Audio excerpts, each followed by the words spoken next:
everyone who communicates in English knows that this is called a pencil, a writing implement usually constructed of a narrow, solid pigment core inside a protective casing.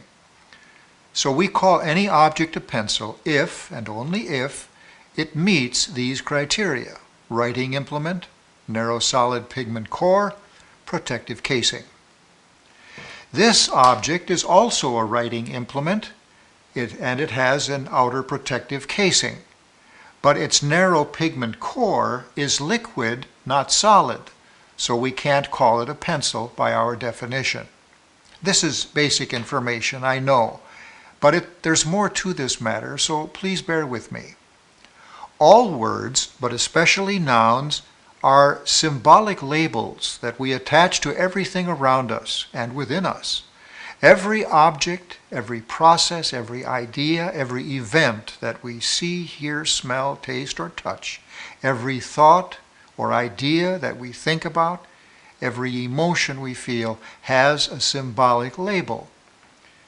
We take these symbolic labels so much for granted that we may not realize several important details about them. First, the meanings of these labels reside solely within our own minds, never in the object, process, idea, or event. There is nothing in this pencil, for example, that says it is a pencil. We connect in our minds this object and the English word pencil. Second, the meanings do not even reside in the labels themselves. The meanings are solely within our own minds. Third, labels are arbitrary. There is no logical reason that compels us to call this a pencil.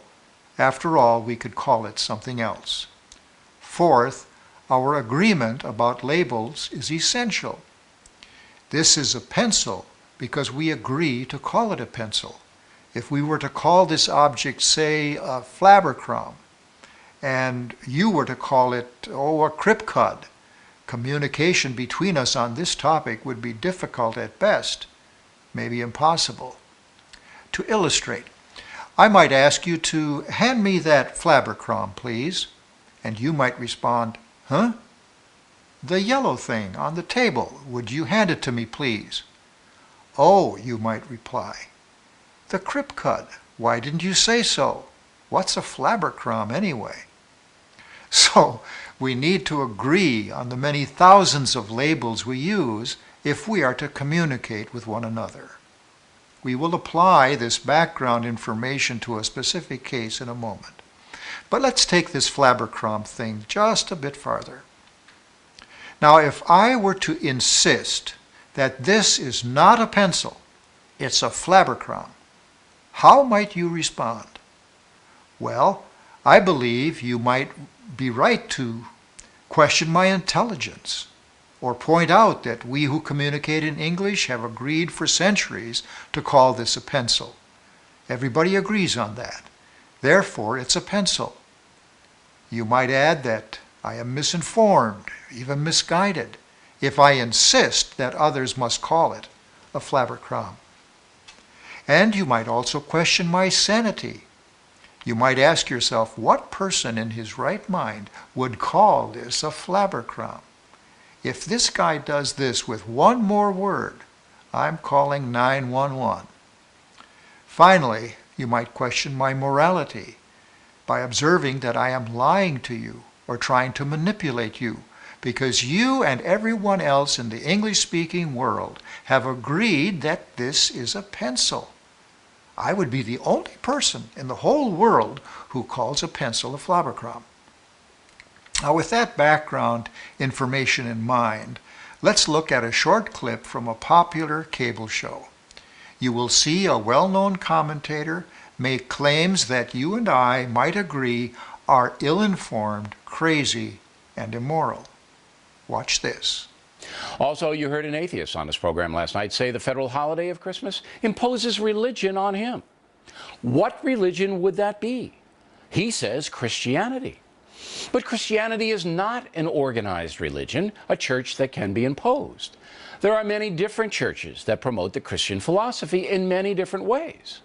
Does the atheist think the federal government is promoting Mormonism, Lutheranism, Catholicism? What?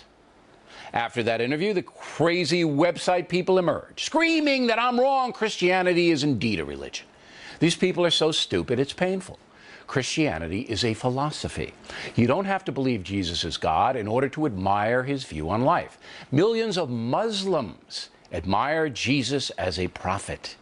In fact, the United States was founded on Judeo-Christian philosophy. That's what shaped our constitutional tenets.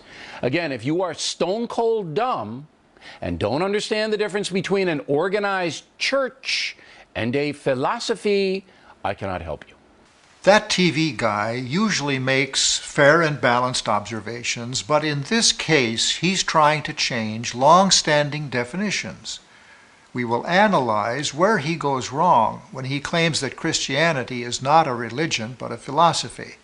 But first, please let me underscore something else that you probably already know. Anyone paying even the slightest amount of attention can see that America is changing radically, as if many of our fellow citizens are adrift in a sea of subjectivity and personal opinion. That trend is ubiquitous, and it likely influences you and me more than we realize or care to admit. Traditional standards and rules too seldom apply anymore. The guy in the clip is an example of that because he is trying to propagate his own devious definitions of two important words, religion and philosophy, as if the English-speaking world has defined them incorrectly during these past millennia, and his mission is to save us from our ignorance. He called people who disagree with him on this topic stone cold stupid. Oi, Gewalt. That's as foolish, crazy, and immoral as my insisting that a pencil is a flabbercrumb. Words and their accepted meanings will always be vital if we want to continue to communicate with one another. The guy in the video clip goes seriously wrong when he, like a salmon, swims against the current of language history and attempts to unilaterally change the definitions of words like religion and philosophy. But when a society loses its moorings, as I believe large sectors of 21st century America are losing or have already lost their moorings, that society will surely go adrift in all areas, including language. The video clip and the flabbercrumb thing are examples of that. If this matter weren't so important, it would be laughable that we are even discussing it. That TV guy is too arrogant and self-centered to know how wrong he is on this topic. His show claims to be a no-spin zone, but in this instance he is spinning like a top. But that's what we get in the media today, because large parts of our society are drifting farther and farther out to sea. That guy's opinion, vacuous as it is not new. Over the centuries, many people have claimed that Jesus is nothing more than a good man, a good teacher, a philosopher, but not God. They reject him usually because they don't want to be accountable to God or anybody else for their behavior, and because they prefer the illusion that they are masters of their own ship. So, let's try to get back to our moorings. What is the difference between a religion and a philosophy, according to respected sources? Philosophy. 1. Love and pursuit of wisdom by intellectual means and moral self-discipline. 2. Investigation of the nature, causes, or principles of reality, knowledge, or values, based on logical reasoning rather than empirical methods. 3. A system of thought based on or involving such inquiry. The philosophy of Hume.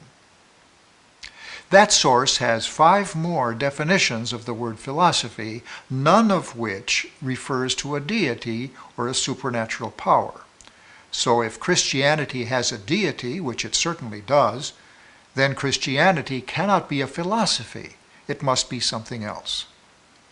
Our TV pal seems to claim that because Christianity appears to be a philosophy when its doctrines became the basis for American government and society, which is true, then Christianity is, therefore, not a religion, but a philosophy, which is false.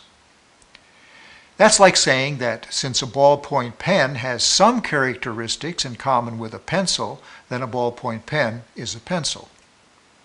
We cannot call Christianity a philosophy because it does not have all of the attributes and qualities of a philosophy, and vice versa. Now, according to the same source, religion, 1a, belief in and reverence for a supernatural power or powers regarded as creator and governor of the universe. 1b, a personal or institutionalized system grounded in such belief and worship. 2, the life or condition of a person in a religious order. I don't quite understand why that one is included here. 3, a set of beliefs, values, and practices based on the teachings of a spiritual leader. 4, a cause, principle, or activity pursued with zeal or conscientious devotion. We cannot call a philosophy a religion because a philosophy does not have all of the attributes and qualities of a religion, and vice versa. The two topics may share some, but not all, attributes and qualities. Therefore, these words are not synonyms. And we all know that a synonym is a natural substance, usually in granular or stick form, that some people use to flavor food and beverages. Just checking to see if you're still paying attention. Very interesting. It is always a good idea to use more than one source to define words, but since time is short, we'll move on.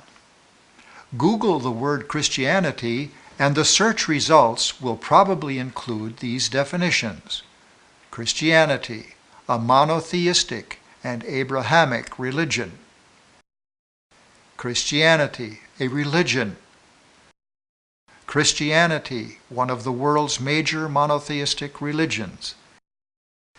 Christianity, major religion. Christianity, the world's largest religion. Here's an interesting one. Christianity has been historically a Middle Eastern religion with its origin in Hebrew tribal Judaism. I would quibble about the presence of the word tribal in this definition because Christianity had its origin in biblical Judaism. There's nothing tribal about Judaism or Christianity. But that's a whole other discussion. How many heated arguments would cool down if the combatants would take a few moments to agree on the definitions of the key words they're using? We could scroll down through the 128 million search results on the word Christianity and not find one that defines Christianity as philosophy. Our TV friend will never admit that he's wrong about anything because, as I said earlier, he is arrogant, highly self-absorbed, and very proud. Always sad character traits. Jesus himself walked on water and was yet about as humble as a human being could be. By comparison, all of the rest of us, including our TV pal, can do is play with a rubber ducky in a bathtub. The TV guy's muddled, loony, and unethical views on this topic are like many subjective opinions today, especially in the media and in the federal government. So, it is more important now than ever before that you and I question everything and test the evidence. rather than blindly adopt the subjective opinions of self-appointed or publicly elected numbskulls, especially those who call us stone cold stupid if we disagree with them. Think for yourself. Don't let the other person think for you, especially if that person is on TV or in public office, arenas that seem to set the players adrift from reality. And always keep a flabbercrumb handy so you can take notes. If you think this video was worth watching, link your friends to this page and ask them to have a look. If a friend says, "Who are you to tell me what page to go to?" I think you know what you must do. Thanks for watching.